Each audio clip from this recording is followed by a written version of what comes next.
Move along, sport. Priority boarding is for people who actually belong in first class.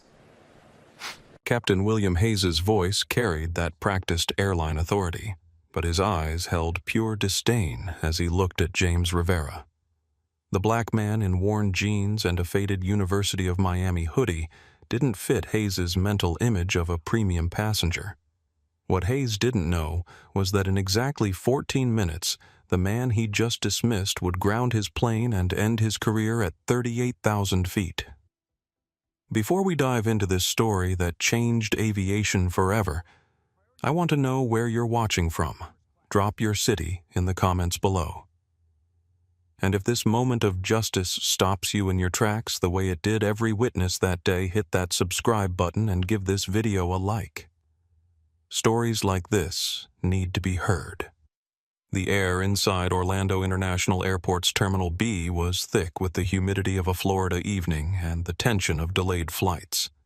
Gate B-24 buzzed with the controlled chaos of a Thursday night departure rush. Flight 447 to Chicago O'Hare was running 20 minutes behind schedule, and Captain Hayes was taking it personally. James Rivera stood quietly near the priority boarding line, boarding pass in hand, watching the controlled madness unfold around him.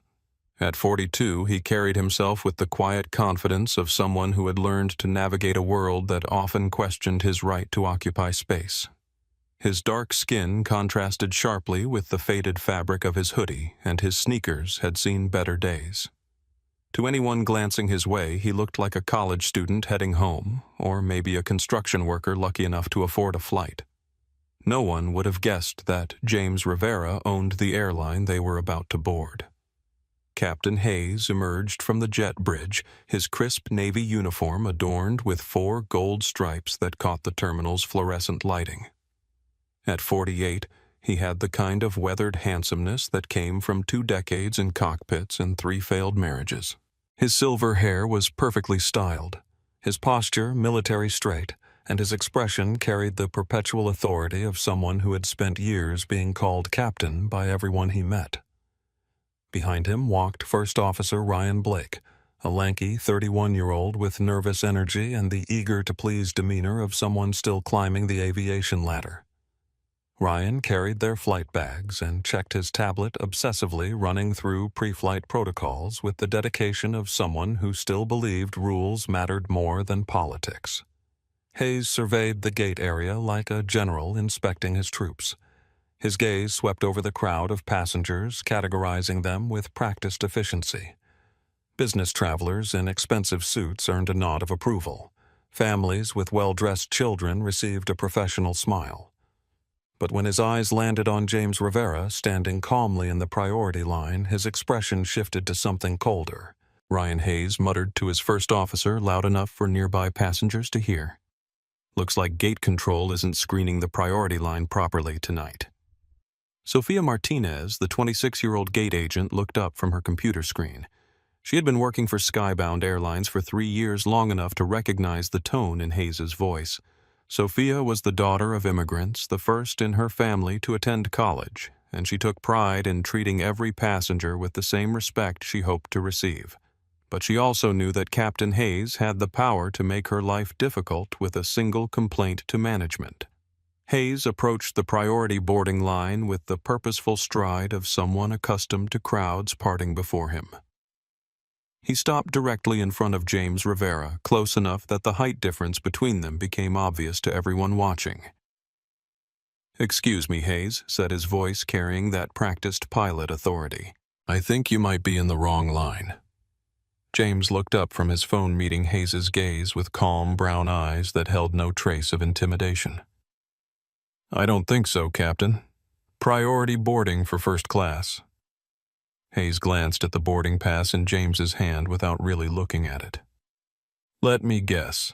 Someone gave you an upgrade you didn't earn." A few passengers turned to watch the exchange. Among them was Jennifer Walsh, a 34-year-old marketing executive from Tampa who had already started recording on her phone. She had witnessed enough workplace discrimination to recognize it when she saw it, and something about the captain's tone set off her internal alarms. "I earned my seat," James replied, his voice steady and controlled. question is whether you've earned yours." The words hung in the air like a challenge. Hayes's face flushed slightly, a vein becoming visible along his temple. In his world, passengers didn't question captains, especially passengers who looked like the man standing in front of him. Security Hayes called out, his voice echoing across the gate area. "We have an aggressive passenger situation here." Sophia Martinez felt her stomach drop. She could see James Rivera's boarding pass from her position at the gate podium, and it was legitimate. More than legitimate. It was a first-class ticket with elite status markers that indicated this man was exactly the kind of customer Skybound Airlines valued most. But Hayes was already committed to his course of action, and backing down would mean admitting he had made an assumption based on appearance rather than fact. "Captain Hayes." Sophia called out, her voice carefully respectful but tinged with urgency. "Sir, I can verify the passenger's documentation if needed." Hayes turned to her with the kind of look that had ended careers.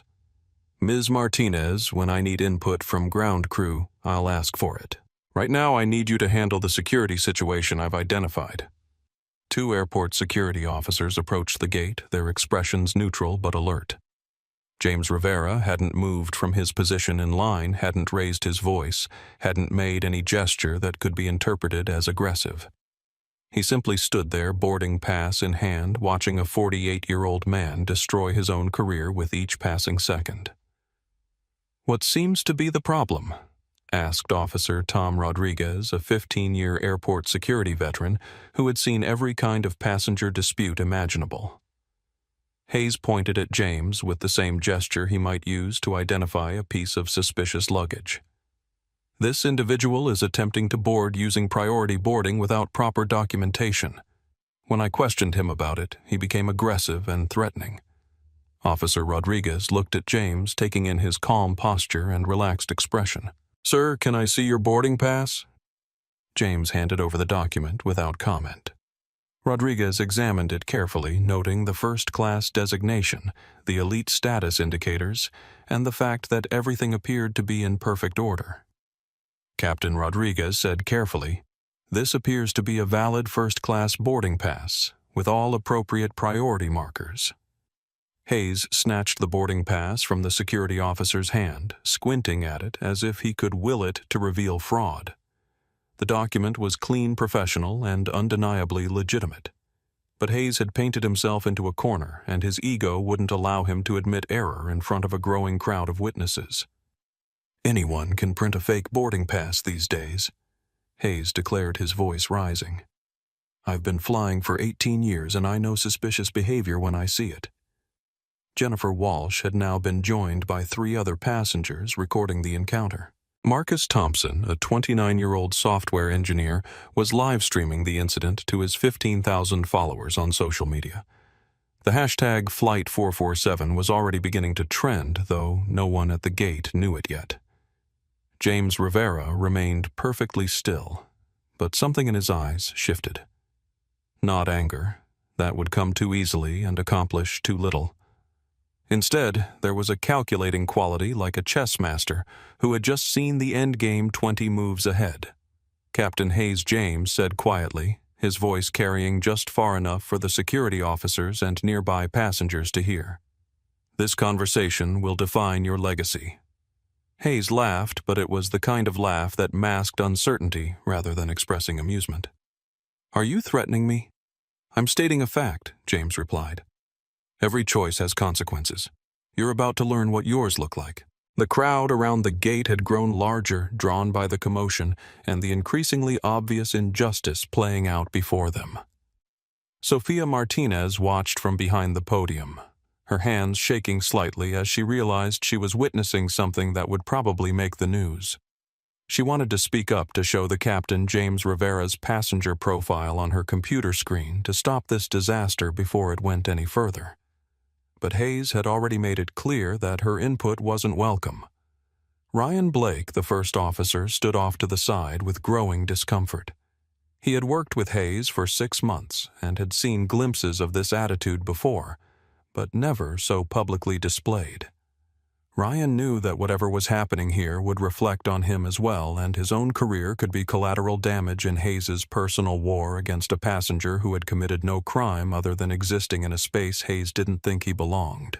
Officer Rodriguez Hayes said, turning back to the security team, "I want this individual removed from the priority boarding area immediately. He's disrupting the orderly boarding process and making other passengers uncomfortable." Rodriguez looked around at the other passengers, noting their expressions. No one looked uncomfortable because of James Rivera. They looked uncomfortable because of what they were witnessing from their captain. Sir Rodriguez said to Hayes the passenger has valid documentation and hasn't displayed any threatening behavior. I don't have grounds to remove him from the boarding area. Hayes's face had progressed from flushed to nearly purple. The gold stripes on his uniform caught the light as his chest rose and fell with barely controlled anger. Fine, he can board. But I want it noted that this individual was flagged for suspicious behavior, and I'll be filing a report with corporate security. James Rivera nodded once as if Hayes had just confirmed something he had been wondering about. I'm sure corporate will find that report very interesting, Captain. There was something in the way he said captain that made Hayes's blood pressure spike even higher. It wasn't mocking or disrespectful in any way that could be reported or disciplined. It was simply the tone of someone who understood exactly what kind of man he was dealing with and found him wanting. The boarding process began in earnest, with Hayes making a show of checking every passenger's documentation personally before allowing them down the jet bridge. When James Rivera's turn came, Hayes examined the boarding pass with exaggerated scrutiny, holding it up to the light as if looking for watermarks. First class seat 2A. Hayes announced loudly enough for other passengers to hear. I hope you enjoy the flight, Mr. He paused, squinting at the name on the boarding pass as if seeing it for the first time. Rivera. James Rivera walked down the jet bridge with the same measured pace he had maintained throughout the confrontation. Behind him, he could hear Hayes continuing to make comments to other passengers, each one designed to cast doubt on his right to be in first class. But James had learned long ago that dignity was a choice, not a circumstance, and he chose it every day, regardless of how others behaved. What Captain Hayes couldn't have known was the journey that had brought James to this moment. At 42, James Rivera was worth approximately $3.2 billion, making him one of the youngest African-American billionaires in the United States. His empire had started with a single computer in his college dorm room at the University of Miami, where he had written code for a logistics optimization program that would eventually revolutionize supply chain management for major corporations. But before the billions, before the empire, before the power to change industries with a phone call, James had been just another black kid from Liberty City, Miami's roughest neighborhood. His mother, Carmen Rivera, had worked 3 jobs to keep their small apartment in a building where gunshots were as common as car horns. His father had never been in the picture, leaving Carmen to raise James and his younger sister, Maria, alone. The first time James had flown on an airplane, he was 19 years old and heading to a technology conference in California on a scholarship. He had saved for months to buy a basic economy ticket, and he remembered the excitement of walking down the jet bridge, dreaming about the opportunities that awaited him in Silicon Valley. But that excitement had turned to humiliation when a flight attendant stopped him at the entrance to the aircraft. "Excuse me," she had said, her smile polite but her eyes cold. "Can I see your boarding pass? I think you might be looking for a different gate." James had been wearing his best clothes, a suit he had bought at a thrift store and shoes he had polished until they gleamed. But his skin color had been enough to make the flight attendant assume he didn't belong on the plane. The memory of that moment of standing in the aisle while other passengers stared and whispered had burned itself into his consciousness. It became fuel for everything that came after. The logistics program he developed in college caught the attention of a venture capital firm in 2003. By 2005, he had sold his first company for $50 million. By 2010, his second company had gone public with a valuation of over $800 million. By 2015, he had begun acquiring companies across multiple industries, always with the same focus, creating value while ensuring that the people who worked for him were treated with dignity and respect. The airline industry had entered James's portfolio almost by accident. In 2018, he had been approached by a struggling regional carrier that needed emergency funding to avoid bankruptcy. AeroVenture Holdings. His investment firm had provided the capital in exchange for a controlling stake.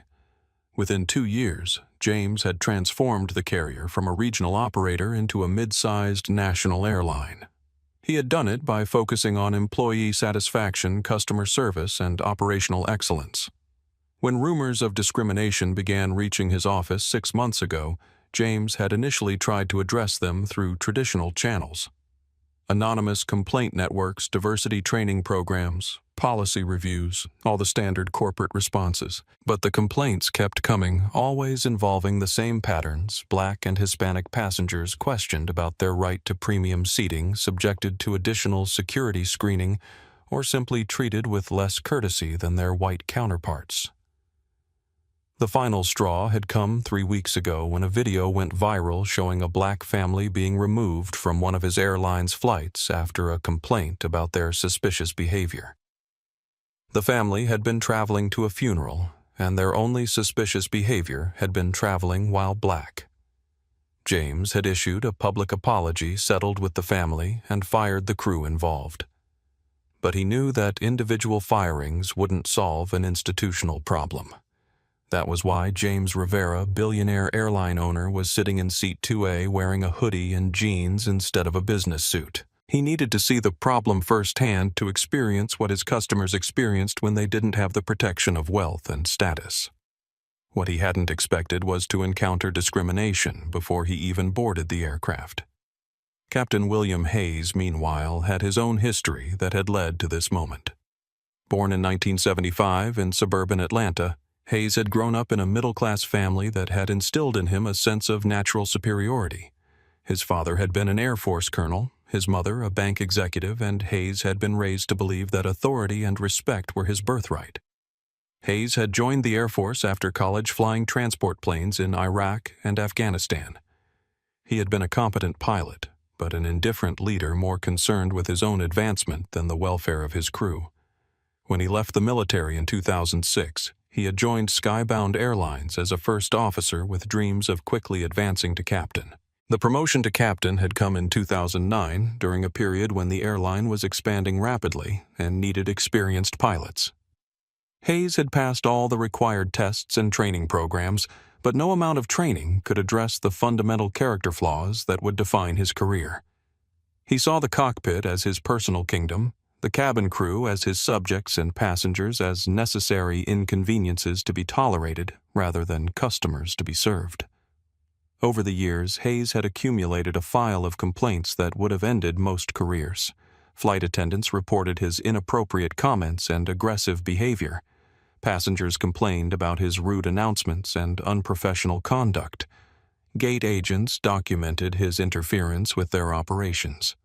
But Hayes had 2 things protecting him: a powerful union contract and a director of operations who shared his views about maintaining traditional standards in the airline industry. Greg Morrison, Skybound's director of flight operations, had grown up in the same era as Hayes and shared his belief that commercial aviation was becoming too politically correct.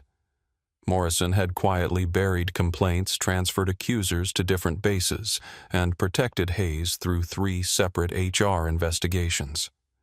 Their arrangement was simple.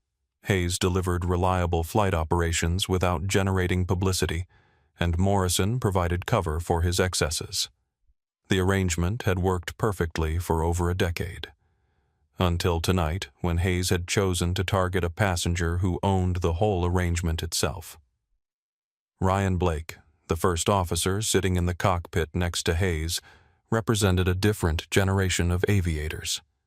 At 31, Ryan had grown up in an era of diversity training and cultural awareness. He had joined Skybound Airlines directly from a college aviation program with none of the military background that often shaped older pilots' attitudes. Ryan believed in professionalism, teamwork, and treating every passenger with respect regardless of their appearance or background. But Ryan was also junior dependent on Hayes for training and career advancement, and acutely aware that speaking up against a senior captain could end his own aspirations. He had witnessed Hayes's behavior before and had always found reasons to stay silent. Tonight, however, watching the confrontation at the gate, Ryan felt a knot forming in his stomach that had nothing to do with pre-flight nerves. Sofia Martinez, still manning the gate podium, couldn't shake the image of James Rivera's calm dignity in the face of Hayes's hostility. As the daughter of Mexican immigrants, Sofia had experienced her own share of discrimination and prejudice. She had worked her way through college while supporting her younger brothers, taking airline industry courses at night while working customer service jobs during the day. The gate agent position at Skybound represented the fulfillment of a dream to work in aviation, but moments like tonight made her question whether the industry she loved was worthy of her dedication. Sofia pulled up James Rivera's passenger profile on her computer screen, curious about the man who had handled Hayes's attacks with such composure. What she saw made her gasp audibly. Elite status markers indicated this passenger flew first class over 100 times per year. His loyalty level was the highest in Skybound's program. Most telling of all, there was a special notation on his account that Sofia had never seen before: corporate VIP, executive level access. She stared at the screen for a long moment, understanding dawning like sunrise after a dark night. This wasn't just a case of a pilot harassing a passenger. This was a case of an employee attacking his own boss without knowing it. And Sofia was one of the few people in the terminal who understood the magnitude of what was about to unfold. Meanwhile, the passengers who had witnessed the gate confrontation were sharing their recordings across social media platforms. Jennifer Walsh uploaded her video to Twitter with the caption, "Skybound Airlines captain just racially profiled a first-class passenger at Orlando Airport. This is 2024, people. Do better." The video received 50 shares in the first 10 minutes. Marcus Thompson's live stream had attracted over 2,000 viewers in real time, with comments ranging from outrage to disbelief. The hashtag Flight447 began trending in Florida, then across the Southeast, as people shared the story of a captain who had publicly humiliated a passenger based on nothing more than appearance and assumptions. None of the social media users knew they were documenting the beginning of one of the most significant moments in aviation industry history. They thought they were sharing another example of everyday racism, another data point in America's ongoing struggle with prejudice and bias. They had no idea they were watching the setup for a masterclass in justice delivered at 35,000 feet. As the last passengers boarded Flight 447, the aircraft represented a powder keg of tension, injustice, and impending revelation. In Seat 2A, James Rivera reviewed financial reports on his tablet, preparing for the moment when he would transform from target to judge. In the cockpit, Captain Hayes ran through his pre-flight checklist, unaware that he had just purchased a one-way ticket to unemployment. And throughout the cabin, passengers settled into their seats, phones charged and cameras ready, about to become witnesses to a confrontation that would redefine accountability in the skies. The stage was set. The players were in position, and Flight 447 to Chicago was about to become the most expensive lesson in respect that commercial aviation had ever seen. The Boeing 737-800 stretched before the boarding passengers like a gleaming metal promise of swift transport to Chicago. But as travelers made their way down the narrow aisle, the atmosphere inside the aircraft carried an electric tension that had nothing to do with weather or turbulence. Captain Hayes had preceded the boarding passengers into the cockpit, where he sat with Ryan Blake, ostensibly running through pre-flight procedures but actually nursing his wounded pride and planning his next move. James Rivera had taken his seat in 2A without fanfare, stowing his small carry-on bag and settling in with the practiced ease of someone who flew first class regularly. The leather seat enveloped him comfortably, and he accepted the pre-departure beverage offered by the lead flight attendant with a quiet thank you that carried no trace of the confrontation he had just endured. But Hayes wasn't finished. From the cockpit, he could see through the partially open door to the first-class cabin where James sat quietly reading something on his tablet. The sight of the man who had challenged his authority now enjoying premium service fueled a rage that Hayes could barely contain. Ryan Hayes set his voice tight with suppressed anger. "I want you to make a note in the flight log about the security situation we had during boarding." First Officer Blake looked up from his checklist, confusion written across his young features. "Sir, I didn't see any security situation." Hayes's jaw clenched. "The aggressive passenger in 2A? The one who threatened me during the boarding process?" Ryan had witnessed the entire gate confrontation, and his memory of events didn't match Hayes's characterization at all. "Captain, with respect, I didn't observe any threatening behavior from that passenger.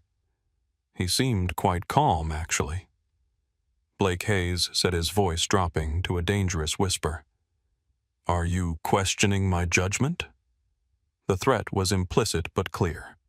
Ryan understood that his career advancement depended entirely on Hayes's recommendations and evaluations. A negative report from a senior captain could end his aspirations before they truly began. "No, sir. I'll make the notation." As Ryan reluctantly entered Hayes's fictional account into the digital log, Hayes was already planning his next escalation. He activated the aircraft's public address program, his voice booming through the cabin speakers with the authority that 18 years of flying had given him. "Ladies and gentlemen, this is your captain speaking. Before we begin our departure procedures, I want to remind all passengers that federal law requires compliance with all crew member instructions. Any passenger who fails to comply with crew instructions or displays disruptive behavior will be removed from the aircraft and may face federal charges." The announcement was standard in its words, but unusual in its timing and tone. Normally, such warnings were delivered by flight attendants during the safety demonstration, not by the captain before departure. But Hayes wasn't finished. "We have a full flight tonight, and I want to ensure that all passengers feel safe and secure during our journey to Chicago. If any passenger feels uncomfortable or threatened by the behavior of another passenger, please notify a flight attendant immediately." In seat 2A, James Rivera didn't look up from his tablet, but a slight tightening around his eyes was the only indication that he understood exactly why that announcement had been made. Several passengers in the first-class cabin glanced in his direction, recognizing him as the man who had been confronted at the gate and understanding the captain's not-so-subtle message. Jennifer Walsh, seated in 4C, pulled out her phone again.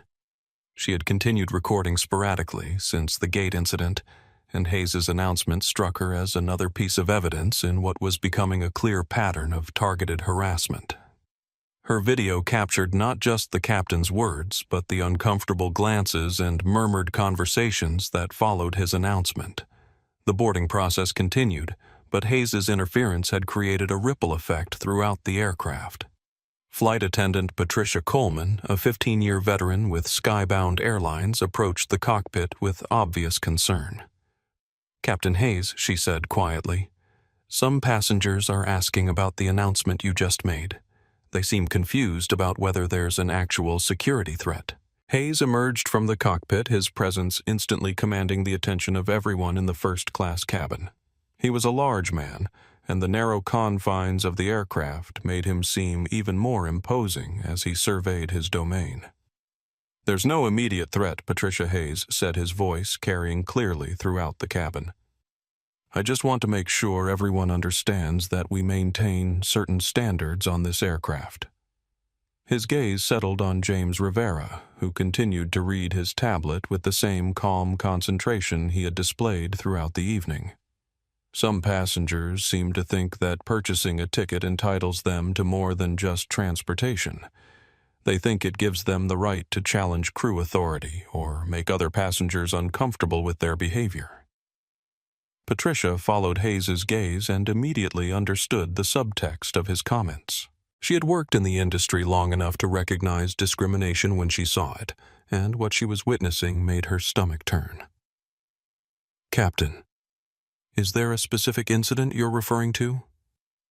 Just making sure everyone knows where they stand. Hayes replied, his eyes never leaving James Rivera. Some people need clearer boundaries than others. The first-class cabin had gone completely silent. Every passenger was now acutely aware that they were witnessing something unprecedented, a captain using his position of authority to continue harassing a passenger who had committed no offense other than existing in a space the captain didn't think he belonged.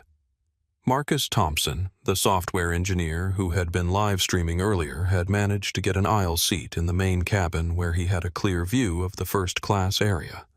His phone was recording again, capturing Hayes' performance for his growing online audience. The live stream chat was exploding with comments, and the viewer count had climbed past 5,000 people watching in real time.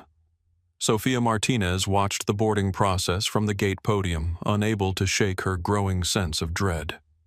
She had tried twice to contact her supervisor about the passenger profile information she had discovered, but both calls had gone to voicemail.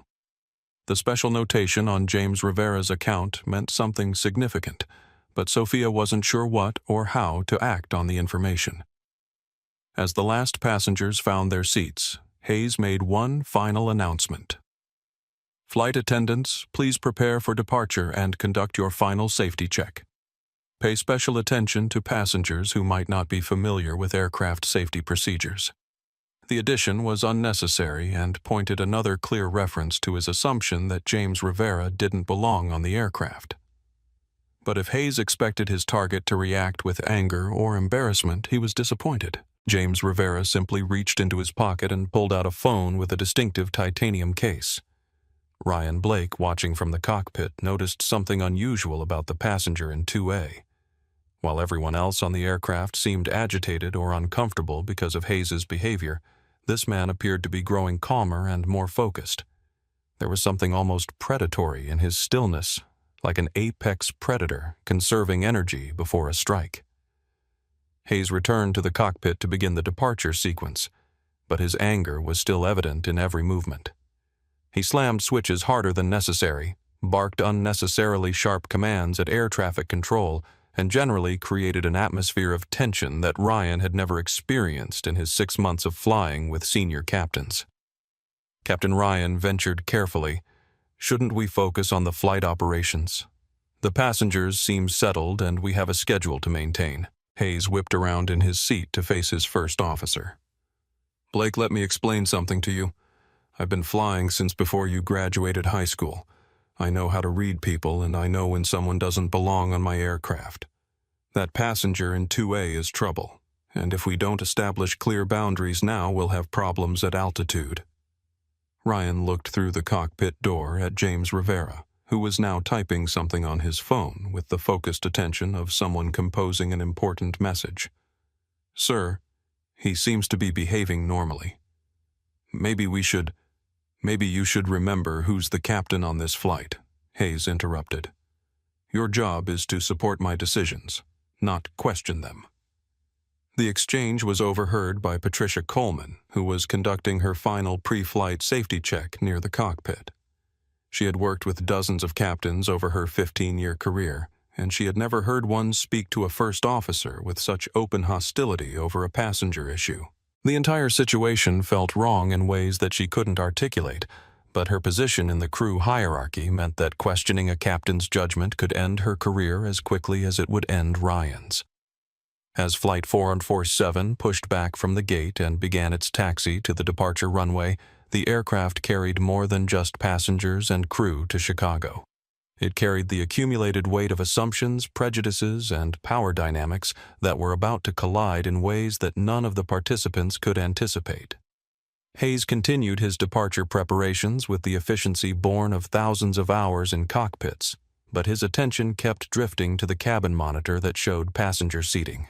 Seat 2A appeared as occupied a simple green indicator light that represented what Hayes saw as a personal defeat. In his mind, the wrong person was sitting in that seat, and every minute that situation continued was an affront to the natural order he believed should govern commercial aviation. James Rivera finished typing his message and placed the phone back in his pocket.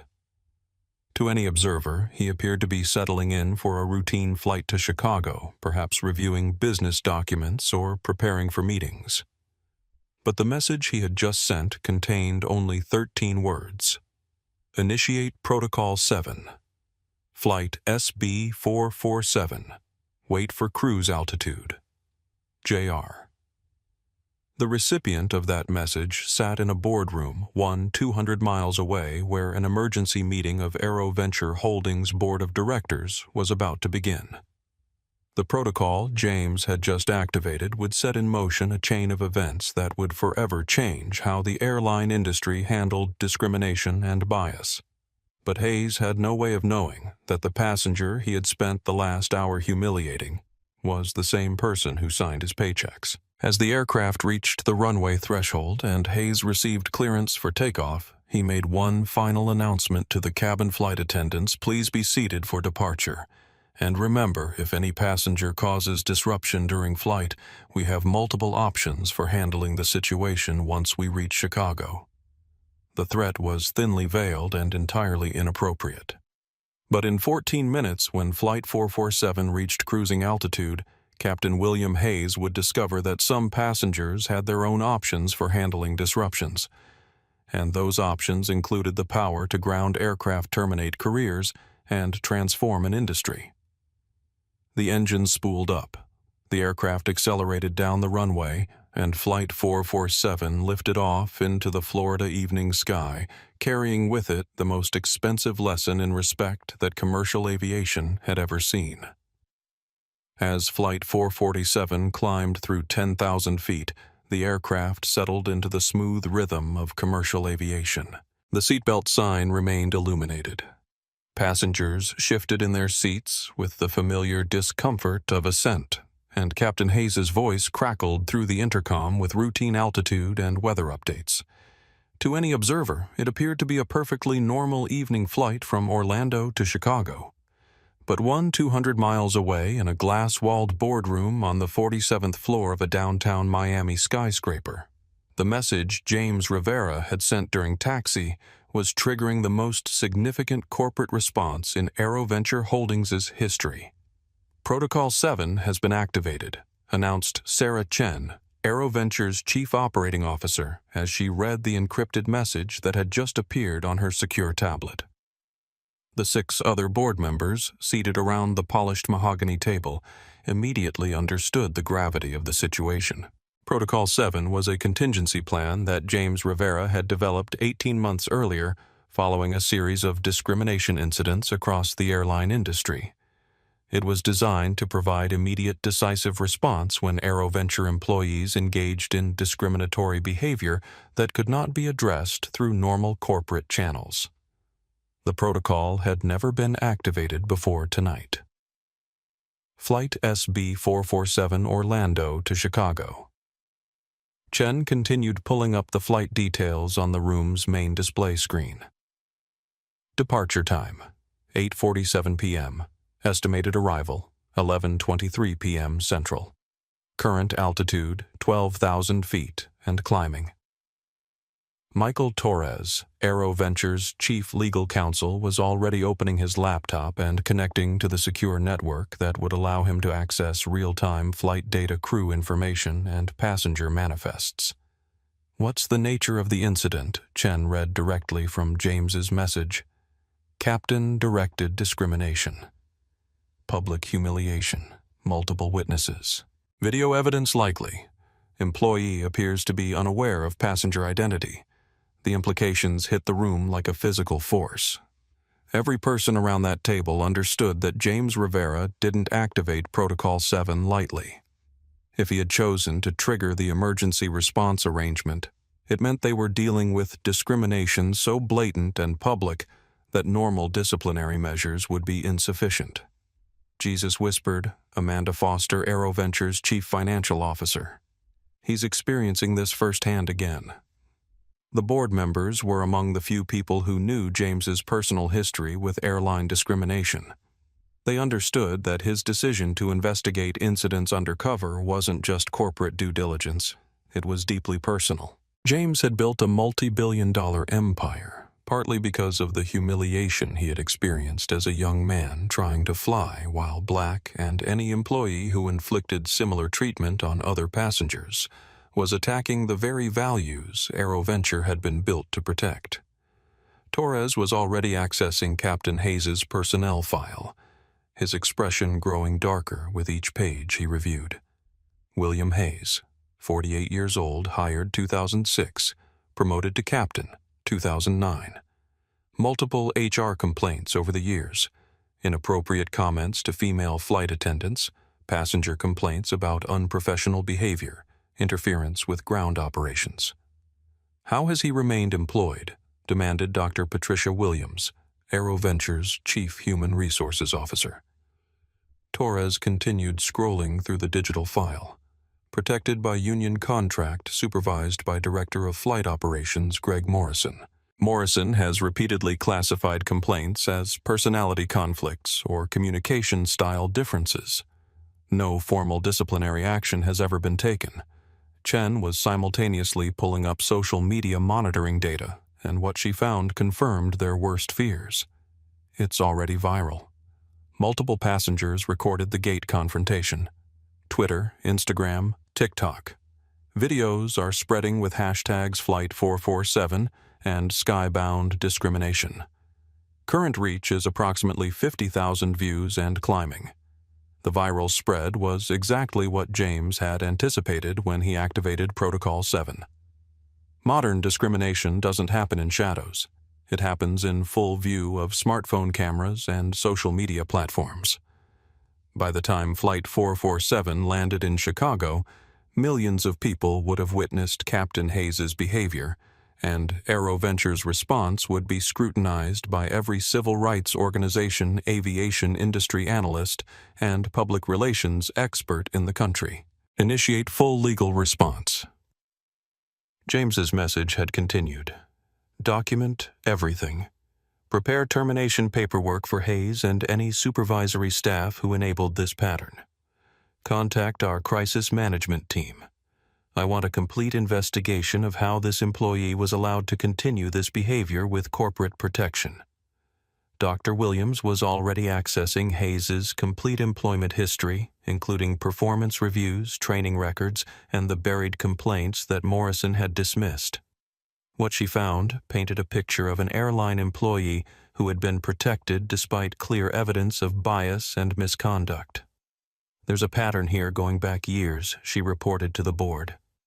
Female flight attendants reporting inappropriate comments, minority passengers complaining about treatment, gate agents documenting interference with their operations. Morrison has been actively suppressing these complaints. Torres nodded grimly. That makes Morrison complicit. If we can demonstrate that supervisory staff knew about discriminatory behavior and chose not to address it, we're looking at potential institutional liability. The legal implications were staggering. Not only was AeroVenture facing a public relations crisis that could damage the brand for years, but they were also potentially liable for every previous incident involving Hayes that Morrison had covered up. The financial exposure could reach tens of millions of dollars in settlements, regulatory fines, and lost business. But the board members around that table weren't just thinking about financial exposure. They were thinking about the man who had built their company from nothing, who had entrusted them with an empire worth billions, and who was currently sitting in seat 2A, experiencing the kind of treatment that had shaped his entire worldview. "What's James's status right now?" asked Foster. Chen checked the flight tracking data. Flight 447 is at 28,000 feet, approximately 45 minutes into a 2-hour flight. Based on the protocol timeline, he's waiting until cruise altitude to reveal his identity. The timing was strategic. At cruise altitude, the aircraft would be too far from any airport to divert without significant cost and logistical complexity. Captain Hayes would be trapped in a confined space with the person he had spent the evening humiliating, unable to escape the consequences of his actions. The revelation would happen in front of every passenger who had witnessed the discrimination, creating a closed environment where justice could be delivered immediately and publicly. Begin implementation of response protocols. Torres announced, his fingers flying across his laptop keyboard. I want Hayes's termination paperwork prepared and ready for electronic signature. I want Morrison's employment contract reviewed for immediate suspension. I want our crisis management team activated for a full media response. Chen was coordinating with the company's IT department to ensure that all relevant video evidence was being preserved and archived. Social media posts, passenger recordings, security camera footage from Orlando International Airport. Everything was being collected and stored for potential legal proceedings. Meanwhile, Dr. Williams was preparing the most important element of AeroVenture's response, a comprehensive review of every employee who had been protected by Morrison's intervention. If Hayes represented a pattern of discriminatory behavior that had been institutionally enabled, then every similar case needed to be identified and addressed. How many other employees are we looking at? Foster asked. Williams pulled up the data analysis she had been running. Morrison has supervised 47 pilots over his 8-year tenure as Director of Flight Operations. Based on complaint patterns and disciplinary records, approximately 12 of them show similar flags to Hayes: multiple complaints, pattern of inappropriate behavior, lack of formal discipline. The scope of the problem was becoming clear. Hayes wasn't an isolated bad actor. He was part of a protected class of employees whose behavior had been enabled by supervisory staff who shared their biases. Addressing the problem would require more than just firing one pilot. It would require a complete overhaul of AeroVenture's corporate culture and accountability measures. James anticipated this. Chen observed, reviewing additional notes that had accompanied the Protocol 7 activation. He's requested a full audit of discrimination complaint handling across all AeroVenture properties. He wants to know how many other employees have been protected by supervisors who prioritize loyalty over accountability. The message was clear: this wouldn't be just about Captain Hayes. This would be about transforming an industry that had allowed discrimination to flourish under the protection of corporate hierarchies and union contracts. James Rivera wasn't just going to fire one pilot. He was going to use this moment to send a message that would reverberate throughout commercial aviation. As the board members worked through the night preparing legal documents, coordinating media responses, and implementing accountability measures, Flight 447 continued its journey toward Chicago. In Seat 2A, James Rivera reviewed quarterly financial reports as if nothing unusual had happened. In the cockpit, Captain Hayes flew his aircraft with the confidence of someone who believed his actions would have no consequences. But consequences were already cascading through the corporate infrastructure that surrounded commercial aviation. By the time Flight 447 touched down in Chicago, Captain William Hayes would discover that discrimination delivered in the age of social media carries a price that extends far beyond one ruined flight. The transformation of an industry was beginning at 35,000 feet, guided by a man who had learned long ago that true power isn't about the authority to humiliate others. It's about the ability to ensure that such humiliation never happens again. Flight 447 had been at cruising altitude for 22 minutes when Captain Hayes made the decision that would define the rest of his life. The aircraft was flying smoothly through clear skies at 37,000 feet, the autopilot handling navigation while Hayes stewed in his anger over the evening's events. From his position in the cockpit, he could see through the partially open door to the first-class cabin where James Rivera sat, quietly working on his tablet. The sight of his perceived adversary enjoying premium service while Hayes himself was confined to the cockpit fueled a rage that had been building since the gate confrontation. In Hayes's mind, this wasn't just about one passenger. It was about the erosion of respect for authority, the decline of standards, and the invasion of spaces that should remain exclusive. Ryan Hayes said to his first officer, "I'm going to make an announcement." First Officer Blake looked up from his navigation charts with concern. "Sir, is there a problem with the flight?" Hayes was already reaching for the public address microphone. "There's a problem with passenger behavior that needs to be addressed before we reach Chicago." Ryan felt his stomach drop. Throughout their 6 months of flying together, he had never seen Hayes make a passenger-related announcement during cruise flight.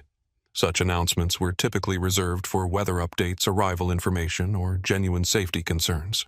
Hayes keyed the microphone, and his voice filled the cabin with the authority that 2 decades of flying had given him. Ladies and gentlemen, this is your captain speaking. We're currently cruising at 37,000 feet en route to Chicago O'Hare, where we expect an on-time arrival despite some delays during our departure process. In seat 2A, James Rivera looked up from his tablet for the first time since takeoff. Something in the captain's tone suggested this wasn't a routine update. Hayes continued, his voice carrying clearly through the cabin speakers. I want to take a moment to address a situation that occurred during boarding tonight. We had a passenger who became aggressive with crew members and challenged aircraft security protocols. While this individual is currently on board, I want to assure all passengers that appropriate documentation has been filed, and this person will be met by law enforcement upon our arrival in Chicago. The cabin went dead silent. Every passenger understood exactly who Hayes was talking about, and the injustice of the announcement hit them like a physical blow. In the first-class cabin, several passengers turned to look at James Rivera with expressions of sympathy and outrage. Jennifer Walsh, still recording sporadically from her seat in 4C, captured the moment when Hayes's words registered with their target. James Rivera's expression didn't change. No anger, no fear, no embarrassment. Instead, there was something almost like relief, as if Hayes had just confirmed something that James had been waiting to hear. James calmly reached into his jacket pocket and pulled out his phone. But instead of the standard smartphone most passengers carried, this device had a distinctive titanium case with security features that marked it as something far more sophisticated than consumer electronics. Marcus Thompson, live streaming from the main cabin, had managed to position his phone to capture both the first-class area and the general passenger reaction to Hayes's announcement. His viewer count had climbed past 8,000 people, and the chat was exploding with outrage over what they were witnessing. Hayes wasn't finished. Emboldened by what he interpreted as passenger support for his position, he continued his announcement. I want all passengers to understand that federal aviation regulations require compliance with crew member instructions. Passengers who refuse to comply or who display threatening behavior toward crew members face serious federal charges and permanent banning from air travel. The threat was unmistakable and entirely inappropriate. Hayes was using his position as captain to publicly threaten a passenger who had committed no crime other than existing in a space Hayes didn't think he belonged. But if Hayes expected his target to cower or protest, he was about to be disappointed in ways he couldn't imagine. James Rivera stood up. The movement was calm and deliberate, without any of the agitation or anger that Hayes had been trying to provoke. James simply rose from his seat, stepped into the aisle, and began walking toward the cockpit with the measured pace of someone who owned the ground beneath his feet. Patricia Coleman, the lead flight attendant, intercepted him near the galley. Sir, please return to your seat. The captain has requested that all passengers remain seated. James looked at her with the same calm expression he had maintained throughout the evening. Ms. Coleman, I need to speak with Captain Hayes immediately. Patricia had been flying for 15 years, and she recognized the tone of someone who was accustomed to having their requests fulfilled without question. But her training and company policy were clear. Passengers did not approach the cockpit during flight except in genuine emergencies. Sir, if you have a concern, I can relay it to the cockpit, but I can't allow passengers to...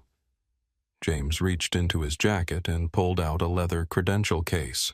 He opened it carefully, revealing identification that made Patricia's eyes widen in shock. Ms. Coleman James said quietly, I'm James Rivera, chairman and majority owner of AeroVenture Holdings. I need to speak with Captain Hayes immediately about his conduct toward passengers on my airline. The words hit Patricia like a lightning strike. She stared at the identification, then at the man holding it, then back at the identification. The credential case contained not just standard corporate ID, but also FAA authorization for executive oversight of airline operations. Behind her, several first-class passengers had overheard the exchange. The revelation rippled through the cabin like a shockwave as passengers realized they had been witnessing something unprecedented, an airline employee discriminating against his own boss. Jennifer Walsh nearly dropped her phone as the implications hit her. The man who had been publicly humiliated and threatened was the owner of the airline. Every passenger who had witnessed the gate confrontation understood that they had just seen an employee destroy his own career in real time. Hayes, unaware of the revelation taking place in his cabin, was feeling victorious in the cockpit. His announcement had been delivered without challenge, and he interpreted the cabin's silence as validation of his authority. He turned to Ryan with the satisfied expression of someone who believed he had won a significant battle. "That's how you handle troublemakers," Blake Hayes said. "Show strength early, and they'll back down every time." Ryan was staring through the cockpit door at the scene unfolding in the first-class cabin.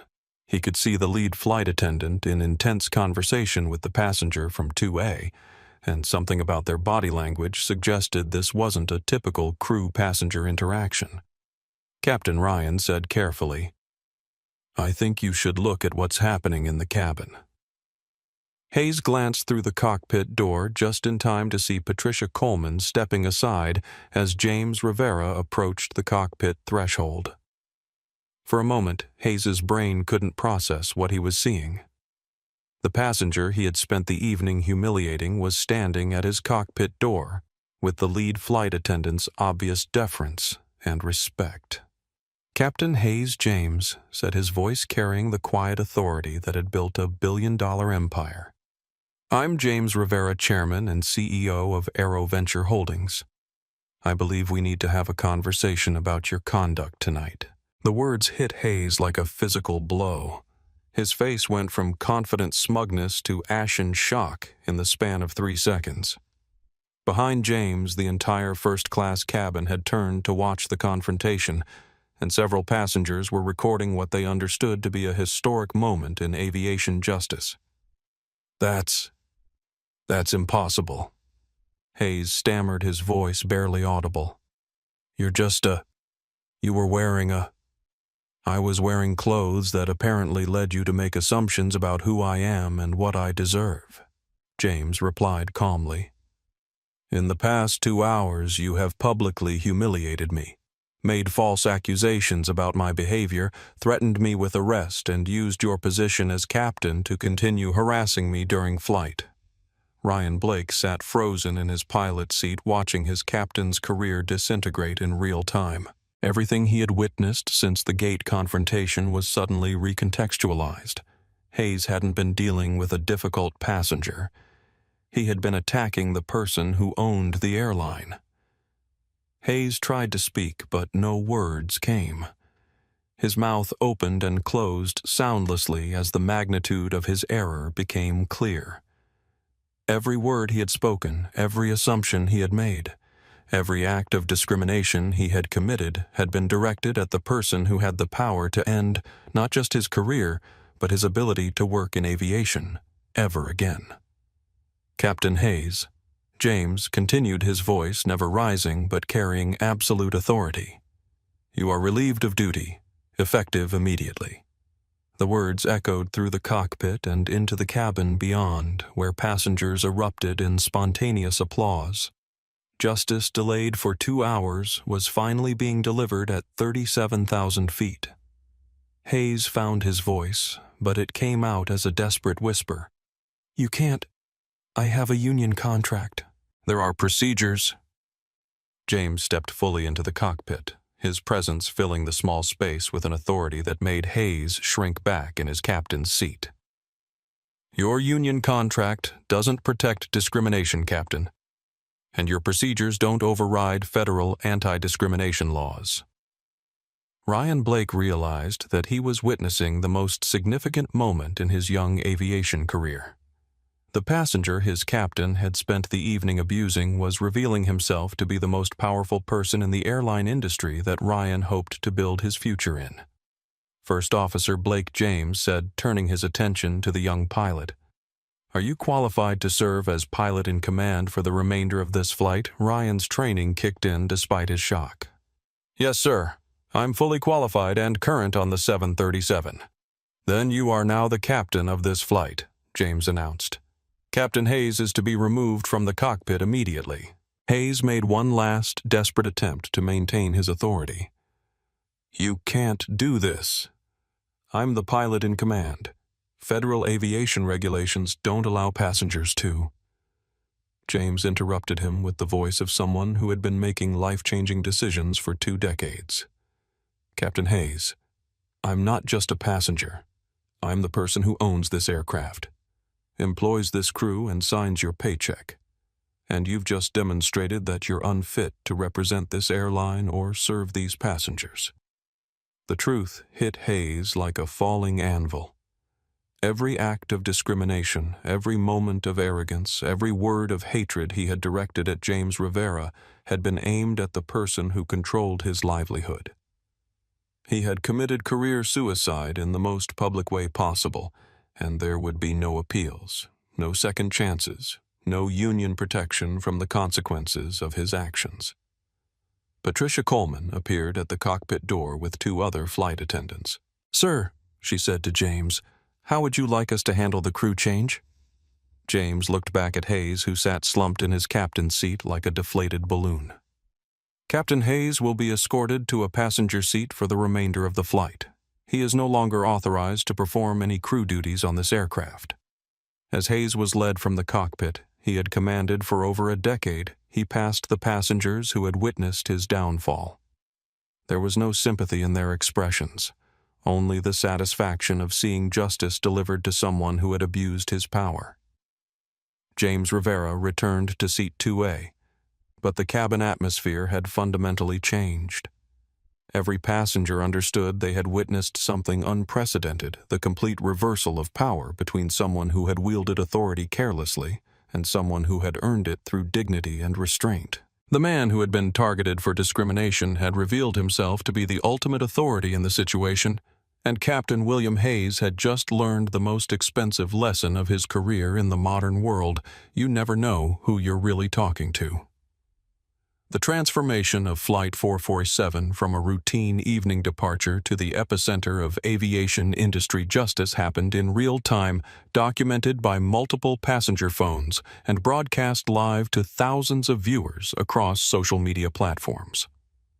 As former Captain Hayes was escorted to seat 31B in the main cabin, his removal was captured from multiple angles and streamed instantly to an audience that was growing by the minute. Marcus Thompson's live stream had exploded to over 15,000 concurrent viewers, with the comment section moving so fast it was impossible to read individual messages. Hashtags Flight 447, Justice and Power Reveal were trending nationally as people shared videos and expressed amazement at what they had just witnessed. In the cockpit, newly appointed Captain Ryan Blake was experiencing the most intense 15 minutes of his aviation career.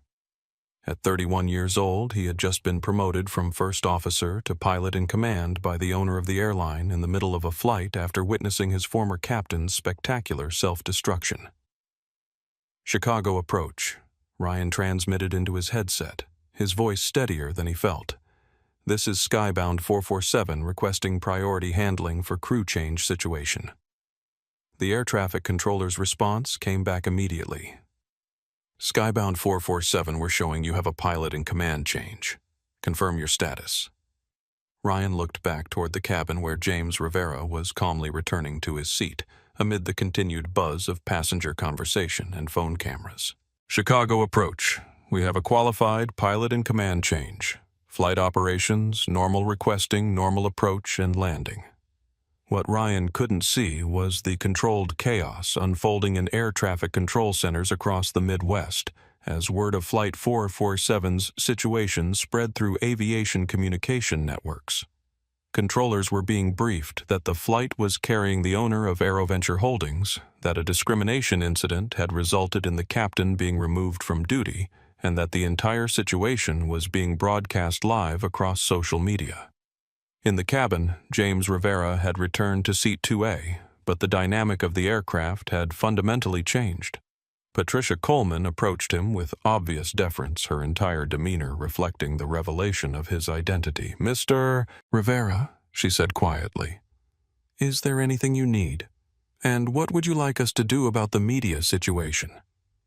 James glanced around the cabin, noting the phones still recording and the passengers still buzzing with excitement over what they had witnessed. "Ms. Coleman, these passengers are witnesses to something important. Let them document it. But I'd appreciate it if you could make an announcement explaining that what happened here tonight represents the values we expect from every AeroVenture employee." Patricia nodded and reached for the cabin announcement microphone. Her voice, when it came through the speakers, carried a warmth and pride that hadn't been there during Hayes' announcements. "Ladies and gentlemen, this is Patricia Coleman, your lead flight attendant. I want to address what you've just witnessed and assure you that tonight's events represent exactly the kind of accountability and leadership that AeroVenture Holdings is committed to providing." She paused, glancing toward James Rivera, who nodded encouragingly. "The passenger in seat 2A is Mr. James Rivera, Chairman and CEO of AeroVenture Holdings, the parent company of Skybound Airlines. Mr. Rivera was traveling incognito tonight when he experienced discrimination from our former captain. What you witnessed was not just justice for one individual, but a demonstration that no employee, at any level, is exempt from treating every passenger with dignity and respect." The cabin erupted in applause that lasted for nearly a minute. Passengers throughout the aircraft were clapping not just for the justice they had witnessed, but for the leadership that had delivered it. Several people shouted, "Thank you," toward the first-class cabin, and more than one passenger wiped away tears. But while passengers celebrated, the consequences of the evening's events were cascading through corporate offices and regulatory agencies across the country. James Rivera's activation of Protocol 7 had set in motion a response that would reshape how the airline industry handled discrimination complaints. In Miami, the AeroVenture Holdings Board of Directors had spent the past 2 hours implementing the most comprehensive corporate response in the company's history.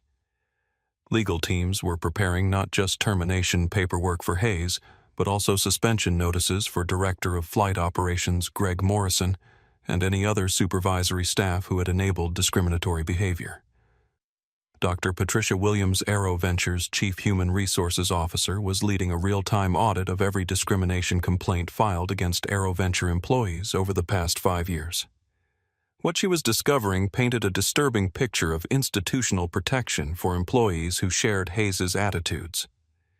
"We have 17 separate incidents involving Captain Hayes," she reported to the board via secure video conference.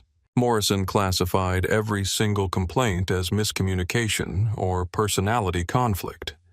In 3 cases, the complainants were removed from their positions or transferred to other bases. The legal implications were staggering. If AeroVenture's own investigation revealed a pattern of protected discrimination, the company faced not just public relations damage, but potential federal civil rights violations and millions of dollars in settlement costs. Meanwhile, social media was transforming Flight 447 from a single incident into a national conversation about discrimination in the travel industry. Jennifer Walsh's original video from the gate had been shared over 50,000 times, with comments ranging from personal stories of similar treatment to demands for industry-wide reform. The hashtag Flight 447 was now trending in the top 3 nationally, competing with major political and entertainment news for social media attention. Aviation industry analysts were already writing articles about the incident's implications for airline employee training and corporate accountability. But the most significant consequence was unfolding in the main cabin of Flight 447 itself, where former Captain Hayes sat in seat 31B, experiencing the complete collapse of his professional identity. The man who had walked onto the aircraft as a senior captain with 18 years of experience was now just another passenger stripped of authority and facing an uncertain future. Hayes stared out the small window at the lights of cities passing below, trying to process the magnitude of his error. Every assumption he had made, every word he had spoken, every act of discrimination he had committed had been directed at the person who owned the airline. His union contract wouldn't protect him from this. His years of experience meant nothing now. He had destroyed his own career through his inability to see past skin color to human dignity. Passengers in the seats around Hayes maintained careful distance, both physical and social. Word had spread through the cabin about what had happened, and nobody wanted to be associated with the man who had become a symbol of workplace discrimination. Hayes found himself completely isolated, surrounded by people, but utterly alone with the consequences of his actions. As Flight 447 began its descent into Chicago, James Rivera finally put away his tablet and reflected on the evening's events. What had started as an undercover investigation into discrimination complaints had become a defining moment not just for his airline, but for an entire industry. The video evidence being shared across social media would force every airline to examine its own policies and training programs. But for James, the most important outcome wasn't corporate policy or media coverage. It was the message being sent to every employee that discrimination would not be tolerated, protected, or overlooked at any level of the organization. Hayes's removal wasn't just about punishing one individual. It was about establishing a standard that would protect future passengers from similar treatment. Patricia Coleman made one final announcement as the aircraft prepared for landing. "Ladies and gentlemen, we'll be arriving at Chicago O'Hare in approximately 12 minutes. On behalf of AeroVenture Holdings and Skybound Airlines, I want to thank you for your patience tonight and assure you that what you witnessed represents our commitment to treating every passenger with the respect they deserve." She paused, her voice carrying obvious emotion as she continued. "The events of this flight will be remembered as a turning point in how our industry handles discrimination. You were witnesses to justice, and your documentation of these events will help ensure that no passenger faces the treatment you saw directed at Mr. Rivera tonight." As the aircraft touched down at O'Hare, passengers spontaneously applauded again, not just for the landing, but for the justice they had witnessed at 37,000 feet. Airport security and media were already waiting at the gate, alerted by the social media coverage and corporate notifications that had preceded the flight's arrival. Hayes would be escorted from the aircraft and driven home by airport security, his airline career officially over before he reached the terminal. Ryan Blake would be met by AeroVenture executives eager to discuss his promotion and his role in handling the evening's crisis. And James Rivera would disembark as the same person he had always been. But his airline and the industry it represented had been fundamentally changed by 3 hours of documented discrimination and immediate accountability. The most expensive lesson in respect that commercial aviation had ever seen was complete, but its effects would resonate through the industry for years to come. 3 months after Flight 447 became the most documented case of airline discrimination in aviation history, James Rivera stood in the same gate area at Orlando International Airport, where his journey had begun. But tonight, he wasn't traveling incognito in a hoodie and jeans. He was wearing a tailored business suit, accompanied by a film crew documenting the launch of AeroVenture's new Passenger Dignity Initiative. The gate area looked identical to that evening in March, but everything else had changed. Sophia Martinez, the gate agent who had tried to help during the original incident, was now AeroVenture's Director of Customer Experience, having been promoted based on her courage in standing up for what was right despite personal risk to her career, Mr. Rivera, Sophia said, approaching him with the confidence that came from being recognized for her integrity. Flight 447 to Chicago is ready for boarding. Same route, same aircraft type, but I think you'll find the experience quite different.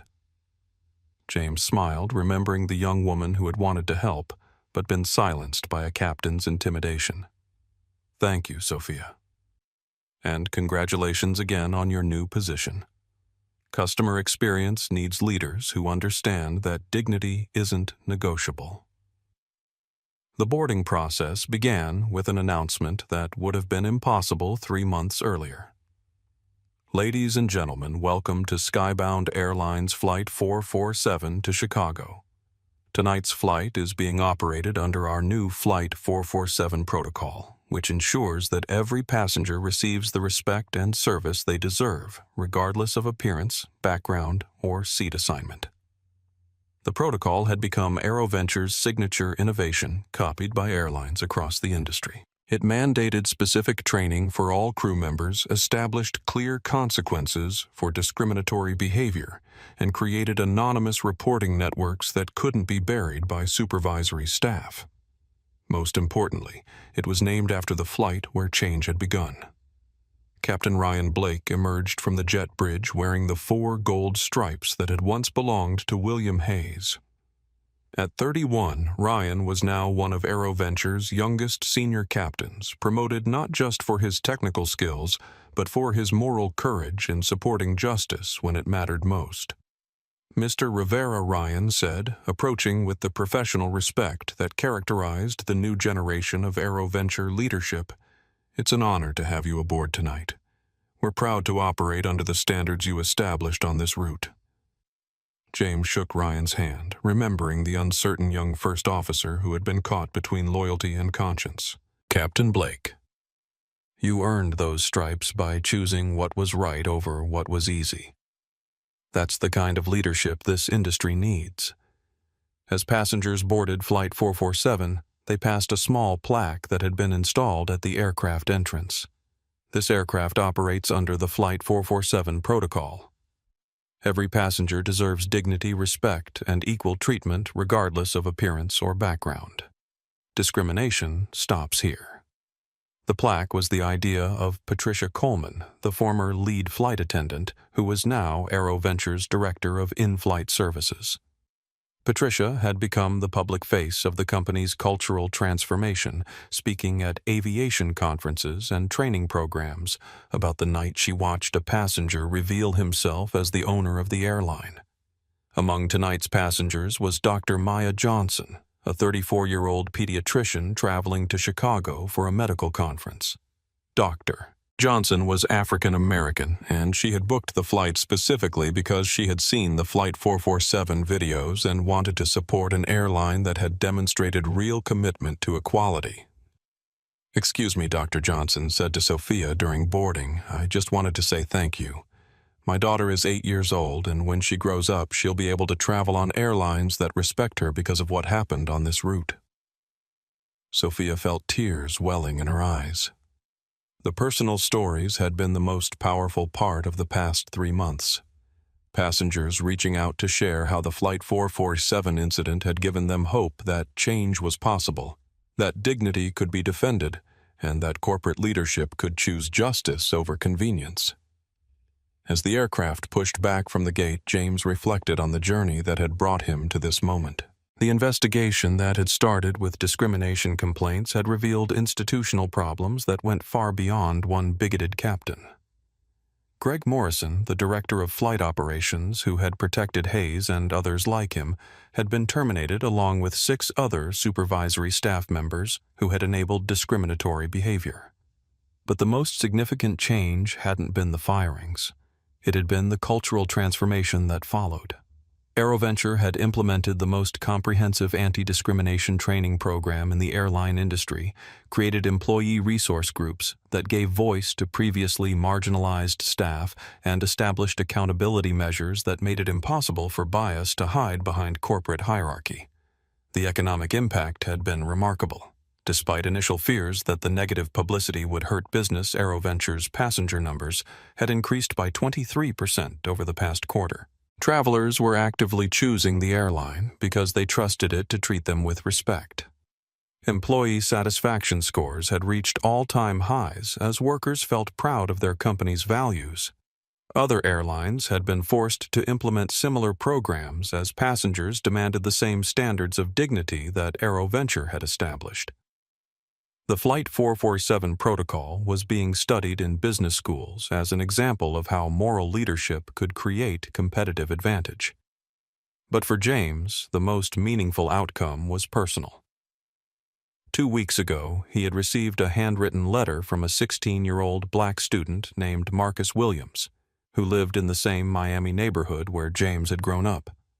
Marcus wrote that he was planning to study aviation in college because he had seen that airlines could be led by people who looked like him and who cared about treating everyone fairly, Mr. Rivera. Marcus had written, "My mom showed me the videos from your flight, and it made me cry because I knew that could have been me or my dad getting treated that way. But then I saw how you handled it, and it made me proud. I want to work for a company like yours someday." James had called Marcus personally and arranged for him to visit Aero Ventures headquarters for a day of job shadowing. During their conversation, Marcus had asked the question that meant the most. "Why didn't you just get angry and yell at that captain?" "Because anger burns out quickly," James had replied. "But dignity and justice last forever. When you treat people with respect, even people who don't respect you, you're building something that can't be torn down by anyone else's ignorance." As Flight 447 reached cruising altitude, Captain Blake made an announcement that would have been impossible during Hayes's era. "Ladies and gentlemen, this is your captain speaking. Tonight marks the 3-month anniversary of the flight that changed our industry. We're proud to operate an airline where every passenger is valued, every employee is held accountable, and discrimination has no place at any altitude." The passengers applauded, understanding that they were part of something larger than transportation. They were part of a movement toward equality and respect that had begun in the same seats they now occupied. James Rivera looked out the window at the lights of cities passing below, thinking about the journey that had brought him from a discriminated against teenager to the owner of an airline that was changing an entire industry. The humiliation he had experienced as a young man had been transformed into fuel for justice, and the discrimination he had faced on Flight 447 had become the catalyst for protecting millions of future passengers. But the most powerful change wasn't in corporate policies or training programs. It was in the simple recognition that every person deserved to be treated with dignity, regardless of what they wore, or how much money they had, or what color their skin was. That truth defended at 37,000 feet by a man who refused to let hatred define his response had transformed not just one airline, but an entire industry's understanding of what service really meant. The lesson of Flight 447 wasn't about the power to fire employees or change policies. It was about the power of maintaining dignity in the face of discrimination, choosing justice over revenge, and using privilege to protect others rather than just yourself. James Rivera had learned that lesson as a young man sleeping in his car after being denied a hotel room. He had applied it as a billionaire choosing to experience discrimination firsthand rather than addressing it from a boardroom. And he had demonstrated it on a flight where the choice between anger and grace had determined whether one incident would end with personal satisfaction or begin an industry transformation. As Flight 447 began its descent into Chicago, passengers throughout the cabin understood they had been part of something historic, not just the 3-month anniversary of a viral incident, but the ongoing proof that change was possible when leaders chose courage over comfort and justice over convenience.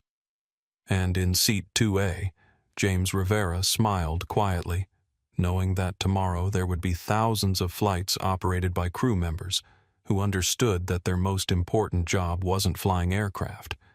It was treating every passenger like they mattered, regardless of anything else. That was the true legacy of Flight 447. The recognition that dignity wasn't a privilege to be earned, but a right to be protected. And that lesson learned at 37,000 feet and shared with millions through social media was changing not just how people flew, but how they treated each other on the ground. If this story moved you the way it moved millions of others, I need you to do something important. Hit that like button right now, not just because it helps the channel, but because every like sends a message that stories about justice and dignity matter. Subscribe and ring that notification bell so you never miss another story about ordinary people doing extraordinary things when faced with injustice. And here's the most important part. Share this video with someone who needs to hear it. Share it with someone who's been discriminated against and needs to know their dignity has value. Share it with someone in a position of power who needs to remember that true authority comes from lifting others up, not tearing them down. Because when we share stories like this, we're not just spreading entertainment. We're spreading hope. We're proving that change is possible when good people refuse to stay silent. Drop a comment and tell me, have you ever witnessed someone standing up for what's right when it would have been easier to stay quiet? I read every comment, and your stories matter. Until next time, remember, dignity isn't negotiable. Respect isn't earned by appearance. And sometimes the most powerful thing you can do is simply treat another human being like they matter. Thank you for watching, and I'll see you in the next story.